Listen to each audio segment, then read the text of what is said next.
Hello बच्चों, आज हम लोग देखेंगे क्लास 8 का साइंस का क्वेश्चन।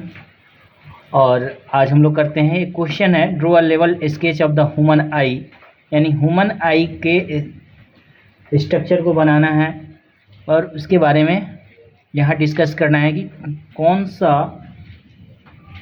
पॉइंट क्या चीज़ बतलाता है। तो सबसे पहले क्या करेंगे, एक ह्यूमन आई कंस्ट्रक्ट करेंगे। यहाँ पे जो होता है इसको बोला जाता है रेटिना। यहाँ पे आपका रेटिना है और रेटिना वर्क करता है स्क्रीन के जैसा। और यहाँ पे जैसे मान लो ये आई है,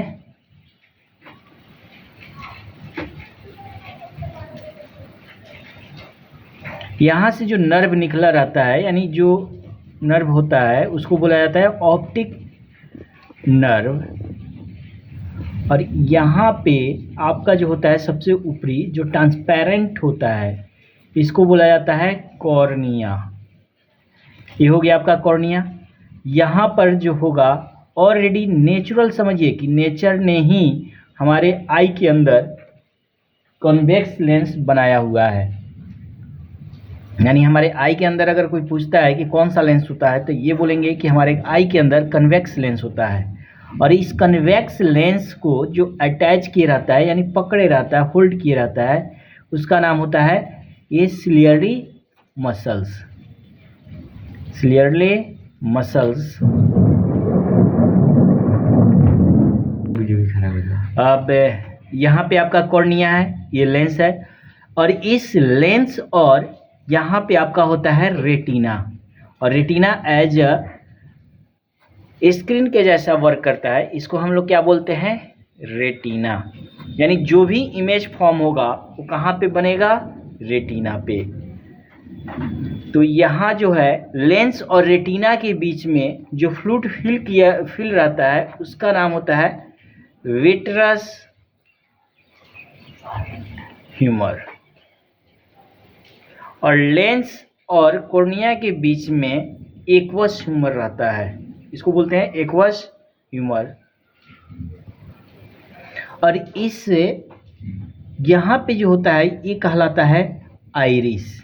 ये आपका है आइरिस। आइरिस का काम है, iris control the amount of light entering the eyes. Eyes के अंदर जो लाइट को कंट्रोल करने का काम करता है, यानी जितना लाइट तुम्हारे लेंस को चाहिए उतना ही लाइट को भेजता है, ये है आइरिस का काम।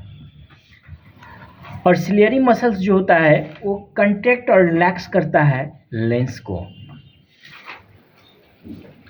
और इस रेटिना के पास दो सेल होते हैं, एक होता है रॉड और दूसरा होता है कोन्स। कोन्स जो है वो कलर डिटेक्ट करता है और रॉड जो है लाइट ऑफ इंटेंसिटी होगा। और यहाँ पे जो स्मॉल ओपनिंग होता है इसको बोला जाता है प्यूपिल।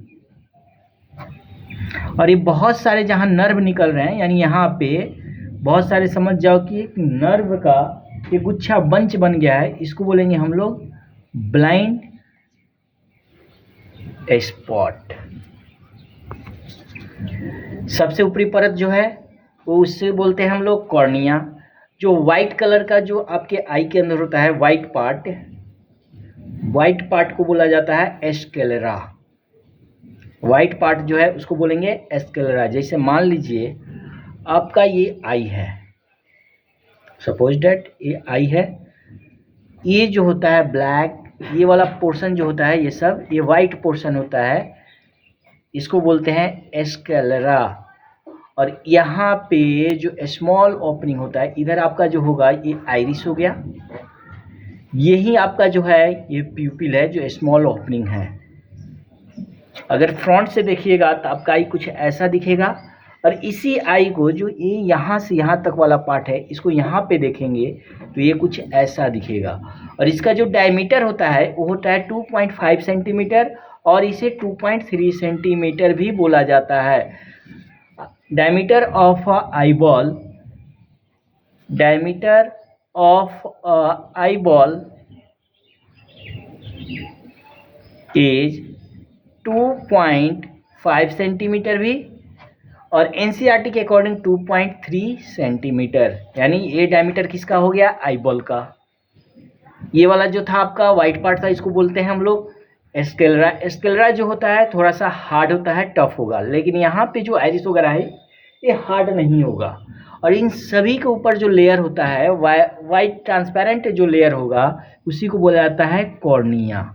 और ये जो है आपका क्या है, लेंस है। और ये कैसा लेंस होगा, तो ये होगा कन्वेक्स लेंस। ये होता है आपका कन्वेक्स लेंस। और ये विट्रस ह्यूमर का काम है आपके आई को शेप प्रोवाइड करना।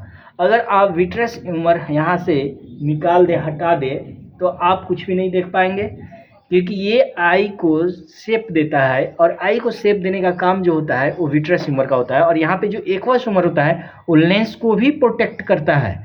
और ये जो है ये आईबॉल को शेप देता है और रेटिना को भी प्रोटेक्ट करता है। चलिए, ये था आपका ह्यूमन आई का स्केच बनाना था, लेवल करना था। चलिए अब हम लोग देखते हैं क्वेश्चन नंबर 2 दे रहा है। क्वेश्चन पूछा जा रहा है, state the law of reflection of light. Laws of reflection of light जो होता है वो 2 होते हैं। पहला होता है फर्स्ट लॉ, कहता है लाइट का पहला लॉट, यानी लाइट का रिफ्लेक्शन ऑफ लाइट में रिफ्लेक्शन ऑफ लाइट जो होता है उसके 2 लॉ है। पहला जो है कहता है the incident ray, the reflected ray and the normal all lie in the same plane. ये तीनों एक ही प्लेन में लाई करता है। सेकेंड लॉ कहता है the angle of reflection is always equal to the angle of incidence. तो सबसे पहले देखते हैं, एक इमेज फॉर्म बनाते हैं हम लोग। मान लो ये मिरर है और यहाँ से कोई इंसिडेंट रे आया। अब इंसिडेंट रे आएगा तो ये तो मिरर है, तो इससे ये पास नहीं कर पाएगा। ये क्या होगा, रिफ्लेक्शन होगा, यानी यहाँ पे स्ट्राइक होगा और बैक होगा। और ये कुछ इस पाथ पे आगे की तरफ निकल जाएगा और इसके बीच में जो होगा ये नॉर्मल हो जाएगा। यानी इसको बोलेंगे हम लोग इंसिडेंट रे। जो लाइट आ रही है, जो सरफेस पे फॉल करेगी, उसको बोला जाएगा इंसिडेंट रे। और आफ्टर स्ट्राइक, यानी स्ट्राइक करने के बाद जो रे पास करेगी उसको बोलेंगे हम लोग रिफ्लेक्टेड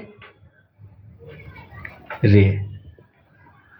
और ये नॉर्मल जो बीच में होगा, ये 90 डिग्री परपेंडिकुलर एक ड्रॉ कर देंगे, उसको बोलते हैं हम लोग नॉर्मल।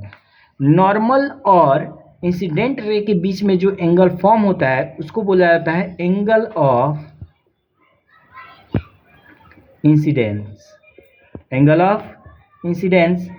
और रिफ्लेक्टेड रे और नॉर्मल रे के बीच, नॉर्मल रे के बीच का जो एंगल होता है उसको बोलते हैं हम लोग एंगल ऑफ रिफ्लेक्टेड एंगल। इसको बोलेंगे हम लोग रिफ्लेक्टेड एंगल। इस रिफ्लेक्टेड एंगल को हम लोग आर से डिनोट करेंगे, स्मॉल आर से। और ये इंसिडेंस एंगल ऑफ इंसिडेंस को आई से रिप्रेजेंट करेंगे। और ये जिस पॉइंट पे मिला, ये तीनों नॉर्मल, इंसिडेंट रे, नॉर्मल और रिफ्लेक्टेड रे, इस पॉइंट को बोला जाता है पॉइंट ऑफ इंसिडेंस। इसको क्या बोलते हैं हम लोग, point of incidence. First law, अब देखो ये आया इंसिडेंट रे, ये हो गया रिफ्लेक्टेड रे। रिफ्लेक्टेड रे और नॉर्मल के बीच का जो एंगल होगा उसको बोलते हैं हम लोग रिफ्लेक्टेड एंगल। इंसिडेंट रे और नॉर्मल के बीच में जो एंगल होता है उसको बोलते हैं हम लोग एंगल ऑफ इंसिडेंस। और ये जहाँ पर ये तीनों आकर मीट करता है उस पॉइंट को बोला जाता है पॉइंट ऑफ इंसिडेंस। यानी incident ray, normal and reflected ray, ये तीनों आकर वो पॉइंट पे मीट किया है, इस पॉइंट को बोलेंगे पॉइंट ऑफ इंसिडेंस। तो पहला रूल कहता है the incident ray, the reflected ray and the normal all lie in the same plane. Light का फर्स्ट लॉ है। लाइट का second law, the angle of reflection is always equal to the angle of incidence. यानी angle i जो होगा angle are के हमेशा ही equal होगा। मान लो ये 45 डिग्री का है तो एंगल ऑफ रिफ्लेक्टेड एंगल भी आपका 45 होगा। और ये नॉर्मल और मिरर के बीच का जो एंगल होगा वो 90 डिग्री होगा। अगर क्वेश्चन में ये दे दिया जाए कि इस प्लेन और इंसिडेंट रे के बीच का जो एंगल है वो 30 डिग्री है, तो आप मुझे एंगल ऑफ इंसिडेंस बताइए कितना होगा। तो हम जानते हैं कि इस मिरर और नॉर्मल के बीच में जो एंगल होता है वो 90 डिग्री होता है। ये इंसिडेंट रे और मिरर के बीच का जो एंगल है, अगर ये 30 डिग्री दे दिया तो 90 में से 30 को क्या कर देंगे, माइनस करेंगे, जो बच जाएगा वही मेरा एंगल ऑफ इंसिडेंस होगा, यानी 60 डिग्री हो गया ये। चलिए, ये था आपका क्वेश्चन नंबर 2। अब आगे देखते हैं क्वेश्चन नंबर 3। चलिए अब हम लोग देखेंगे क्वेश्चन नंबर 3। कह रहा है differentiate between diffuse reflection and regular reflection. Diffuse reflection, अगर कोई स्मूथ सरफेस है उस पर अगर, जैसे मान लीजिए ये एकदम प्लेन सरफेस यानी स्मूथ सरफेस है, यहाँ इंसिडेंट रे आया, ये आफ्टर रिफ्लेक्शन कुछ ऐसे जाएगा, फिर यहाँ से कोई आया इंसिडेंट रे, ये रिफ्लेक्शन के बाद कुछ ऐसे जाएगा, फिर सपोज दैट मान लीजिए यहाँ इंसिडेंट रे आया, कुछ ऐसे जा गया, फिर यहाँ एक इंसिडेंट रे आया, कुछ ऐसे गया, और इन सभी का बीच का जो नॉर्मल है अगर हम ड्रॉ करते हैं, अब देखो ये जितने भी इंसिडेंट रे हैं, इन सभी जो इंसिडेंट रिफ्लेक्टेड रे है वो पैरेलल है। तो ये कहलाएगा तुम्हारा, अगर आफ्टर रिफ्लेक्शन जो रिफ्लेक्टेड रे होता है अगर पैरेलल में हो तो इसको बोला जाता है रेगुलर रिफ्लेक्शन। Regular reflection. अगर कोई स्मूथ सरफेस नहीं है, जिगजैग सरफेस है, जैसे मान लीजिए कुछ ऐसा सरफेस है, यहाँ पे एक इंसिडेंट रे आएगा, ये कुछ ऐसे पास करेगा, यहाँ जो रिफ्लेक्शन के बाद यहाँ एक इंसिडेंट रे आएगा, ये कुछ ऐसे जाएगा, यानी यहाँ पर हम देख रहे हैं कि आफ्टर रिफ्लेक्शन जो रे है वो पैरेलल में नहीं हो रहा है, यानी इधर उधर जा रहा है, तो इसको हम लोग बोलते हैं डिफ्यूज रिफ्लेक्शन। ये थे आपके क्वेश्चन नंबर 3। चलिए अब हम लोग देखते हैं characteristics of a plane mirror, यानी प्लेन मिरर में जो इमेज फॉर्म होता है वो होता है हमेशा ही वर्चुअल। जैसे हम लोग अपने घर में जो मिरर होता है उसमें हम लोग जो चेहरा देखते हैं वो जो इमेज बनाता है वो वर्चुअल बनाता है, क्योंकि उसको हम स्क्रीन पे ऑब्टेंड नहीं कर सकते हैं। जो भी वर्चुअल इमेज होता है वो इरेक्ट होगा। इरेक्ट का मतलब है वो सीधा होगा। जैसे जो घर वाला जो मिरर होता है उसको हम लोग प्लेन मिरर ही मोस्टली यूज़ करते हैं, तो उसमें जो इमेज बनेगा वो बनता है वर्चुअल। और वर्चुअल के साथ हमेशा याद रखिएगा कि वर्चुअल होगा तो इरेक्ट ही होगा, यानी सीधा होगा। जैसे हम लोग मिरर के सामने खड़ा होते हैं, जब हम हट जाते हैं तो मेरा इमेज भी वहाँ से क्या होता है, हट जाता है।